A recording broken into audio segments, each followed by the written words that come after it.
And my story is a bit different, which is I knew this was rubbish. I just knew it was rubbish. I mean, quite literally from when I was about 11 years old, which is kind of an unhealthy thing in a way, because that's the age at which I started to kind of read psychology and psychotherapy books. So I went into clinical psychology with the same convictions, which were more than reinforced by what I saw there. And my aim was to try and do whatever I could to kind of change things. And everything that I've seen since has reinforced my belief that, yes, we've got the fundamentally wrong paradigm. And you talked about a paradigm shift. I mean, that's where we need to be. We need a change that's so radical that it's actually, completely different from what we have now.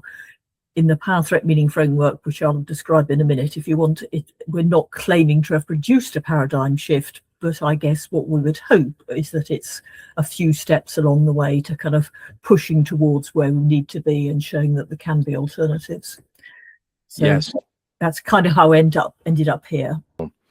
You say at one point, it is now easy to see how someone who has a diagnosis imposed on them can be sucked into a never-ending cycle of mental ill health and increasing lack of agency over their life, especially when mental health professionals, however well-intentioned, fail to question the diagnostic approach.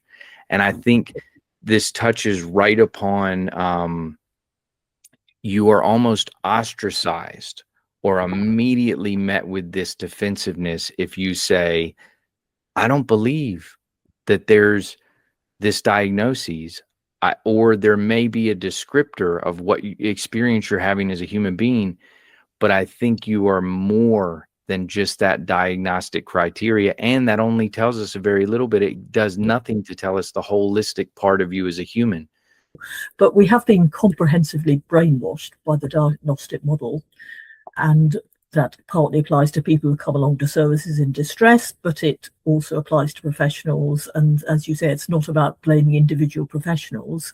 This is a systemic problem, and it's a problem that exists for reasons. And those reasons are nothing to do with evidence, nothing to do with what actually helps people, nothing to do with creating good outcomes, because all the evidence shows that by and large we are creating disability on a massive scale in mental health service. So it's about something very different, a number of very different things, I think. And once you grasp that, then I think you've got the key to thinking, what can we do instead? And of course, there's no single answer to that, but the answer is both simple and complex.